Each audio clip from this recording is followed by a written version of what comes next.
कुंतुम Khaira उम्मतिन उखरिजत लिन्नासि तअमुरूना bill मारूफ व तनहौना अनिल मुनकरि व तु'मिनूना बिल्लाह वलौ आमना अहलुल किताबि Lacan Khairal लहुम मिनहुमुल मुमिनून व अक्सरुहुमुल फासिकून।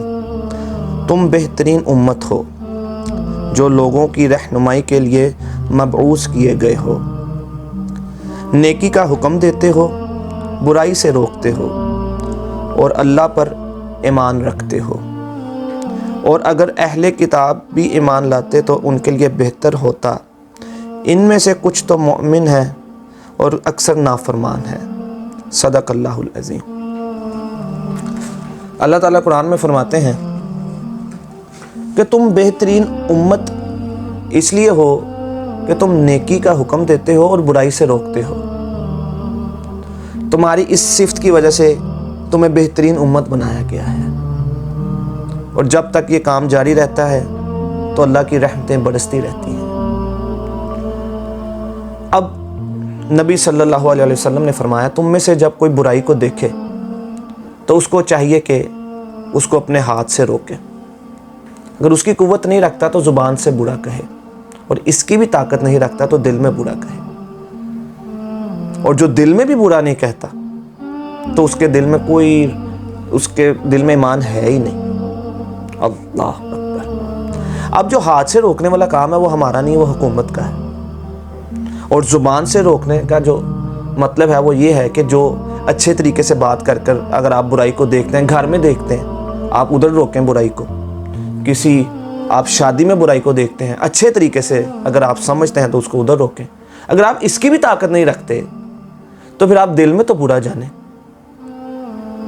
तो ये सबसे ईमान की कमज़ोर तरीन अलामत है। अब हमारे आजकल के जो मामला चल रहे हैं, हमें कहा जाता है कि खामोशी से अपनी इबादत करो। हमारे अक्सर लोग कहते हैं खामोशी से अपनी इबादत करो, किसी को कुछ नहीं कहना। वो इसको बड़ी हिकमत और समझदारी समझते हैं। वो कहते हैं बस ठीक है, तुम अपनी इबादत करते रहो, आप नमाज़ें पढ़ते रहें, आप तहज्जुदें पढ़ते रहें, आप रातों को क़याम करते रहें, आप हज करते रहें, आप उम्रे करते रहें, आप सदका खैरात करते रहें, आप सच बोलते रहें, आप हलाल खाते रहें, आप सबको सबका हिस्सा देते रहें, सबके मामलात में बेहतरी, आप सबके साथ मामलात बेहतर करते रहें। लेकिन अगर आपके घर में बुराई हो रही है, आपकी बीवी बेपर्दगी कर रही है, आपकी बेटी बेपर्दगी कर रही है, आपकी औलाद नमाजें नहीं पढ़ रही, आपके घर वाले नेकी नहीं कर रहे, आपके घर वाले बेहयाई बेपर्दगी कर रहे हैं, आपके घर में गलत चीज़ें देखी जा रही हैं, तो मेरे भाई आपको जवाब देना पड़ेगा। आपको जवाब देना पड़ेगा। आपकी खामोशी आपको नुकसान दे सकती है।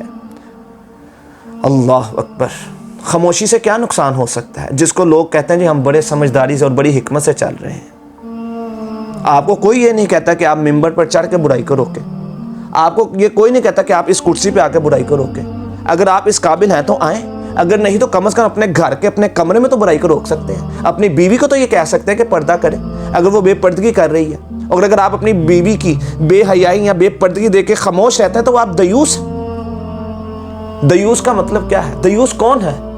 जो अपने घर में अपनी बीवी की या दूसरी चीज़ों में बेहयाई देखकर, बेपर्दगी देखकर, गलत चीज़ें देखकर खामोश रहे, वो दयूस है। कहीं हम दयूस वाली ज़िंदगी तो नहीं गुजार रहे? ये आपको भी सोचना है, मुझे भी सोचना है। अल्लाह अकबर। अब आगे चलें। अल्लाह ताला ने हुक्म दिया जिब्राइल अलैहिस्सलाम को कि उस बस्ती को जाके उल्टा दो।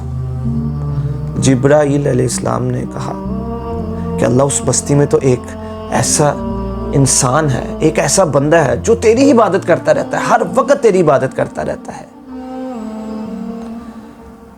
अल्लाह ने फरमाया उसको पहले उल्टाना।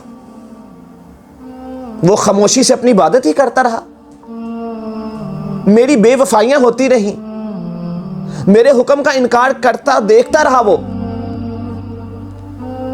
लोग मेरी नाफरमानियां कर रहे थे, मेरे साथ बेवफाइयां कर रहे थे, और वो खामोशी से अपनी इबादत करता रहा। उसको दुगना अजाब देना। अल्लाह अकबर। इस हदीस को समझिए। ہم خاموشی سے اپنی عبادت کرتے رہیں گے, گھر میں اولاد کو نہیں کہیں گے, یا اپنے جہاں پر ہم کام کرتے ہیں اپنے ملازموں کو نہیں کریں گے, ہمیں اس کا جواب دینا پڑے گا. خاموشی پہ عذاب ہے. مچھلی والا واقعہ دیکھ لیں.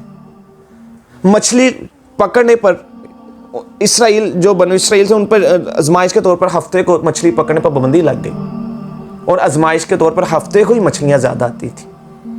3 گروہ بن گئے. اب جب مچھلیاں زیادہ دیکھنے لگے تو انہوں نے کہا کہ ہم یہاں پہ گڑھے کھود دیتے ہیں, تو ہم ہفتے کو تو نہیں پکڑیں گے لیکن اتوار کو آ کے پکڑ لیں گے.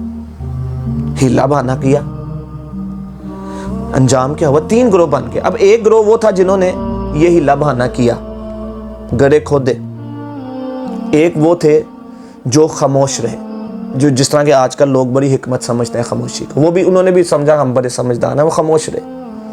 اور تیسرے وہ تھے جنہوں نے روکا, جنہوں نے برائی کو دیکھ کر ان کو روکا, نہیں یہ تم غلط کر رہے ہو, اللہ تعالیٰ نے تمہیں روکا ہے تو تم یہ ہیلے بہانے نہ ڈھونڈو, رک جاؤ, اللہ سے ڈر جاؤ. اب 3 میں سے کیا ہوا؟ جب اللہ کا عذاب آیا تو وہ پکڑنے والے جو ہیلے بہانے کرنے والے تھے وہ بھی عذاب میں مبتلا ہوئے, اور جو خاموش رہنے والے تھے وہ بھی عذاب میں مبتلا ہوئے. بچے کون؟ جنہوں نے نیکی کا حکم دیا. آج ہم خاموش کیوں ہیں؟ ہم نے سب کچھ سن رکھا ہے, ہمیں پتہ ہے کہ ہمیں خاموشی کا عذاب ہو سکتا ہے, پھر بھی ہم خاموشی سے اپنی عبادت کر رہے ہیں. ہم کیا اپنی اولاد کو 10 سال کے بعد یہ نہیں کہہ سکتے کہ نماز پڑھو؟ ہم اپنی بیوی کو یہ نہیں کہہ سکتے کہ پردہ کرو؟ تم گھر میں پردہ کرتی ہو, شادی میں پردہ نہیں کرتی ہے, جو شادی میں بھی پردہ کرو. ہم یہ نہیں کہہ سکتے جب تم شاپنگ مال میں جاتی ہو تو پردہ کرو, کیوں نہیں کہہ سکتے؟ گھر میں جب غلط چیزیں دیکھی جا رہی ہیں ہم ان کو نہیں روک سکتے؟ اگر نہیں روک سکتے تو پھر جواب تیار رکھیں. اللہ اکبر. نبی صلی اللہ علیہ وسلم نے ایک جہاز, بحری جہاز کی مثال دی کہ اس کی 2 منزلیں ہوں, اور نیچے والے اوپر آ کر بار بار پانی لے کے جاتے تھے, کیونکہ اوپر آنا پڑتا تھا سمندر سے پانی نکال کے پھر نیچے جائے. اوپر والے تو اوپر سے ہی لے لیتے تھے. نیچے والوں نے, کچھ لوگوں نے مشورہ دیا کہ ہمیں بار بار اوپر جانا پڑتا ہے تو ہم نیچے سے پانی نکال لیتے. انہوں نے نیچے سوراخ کرنا شروع کر دیا, سوراخ کر. اب اوپر والے دیکھ رہے ہیں, انہوں نے کہا کہ ہمیں کیا ضرورت ہے بات کرنے کی, لیکن ان کو یہ نہیں پتا کہ جب سوراخ ہوگا تو جو کشتی ڈوبے گی تو ساتھ ہم بھی ڈوبیں گے. یہ کیسی مثال دی نبی صلی اللہ علیہ وسلم نے خاموش رہنے کی, کہ اوپر والے اگر خاموش رہیں گے تو وہ سوراخ کر دیں گے اور وہ سب ڈوبیں گے. اگر آج ہم نے نہ یہ دیا, نیکی کا حکم نہ دیا, تو ہم سب ڈوبیں گے میرے بھائی. آج دیکھ لیں جب زلزلے آتے ہیں تو نیک والے کا بھی مکان اندر ہی ہوتا ہے. آج جنازے اٹھتے ہیں تو نیکوں کے بھی ساتھ اٹھتے ہیں. کرونا آتا ہے تو نیک بھی فوت ہوتے ہیں. آج ہمیں خاموش نہیں رہنا. آج ہم نے نیکی کا حکم دینا, اچھے انداز میں دینا ہے. آپ گھر میں دیں, آپ نہ ممبر پر چلیں. اپنے گھر کو ٹھیک کریں, اپنے کمرے کو ٹھیک کریں, اپنے جسم کو ٹھیک کریں. اپنے جسم سے پوچھیں کیا میرا چہرہ سنت کے مطابق ہے, کیا میرا لباس سنت کے مطابق ہے, کیا میرا چلنا پھرنا, اٹھنا بیٹھنا, کھانا پینا, سونا جاگنا, کاروبار سنت کے مطابق ہے. اپنے جسم پہ تو آپ تبلیغ کریں. آپ سچ بول رہے ہیں, آپ کی زبان سچ بول رہی ہے, آپ سوٹ سے پاک زندگی گزار رہے ہیں, یہاں سے شروع کر لیں.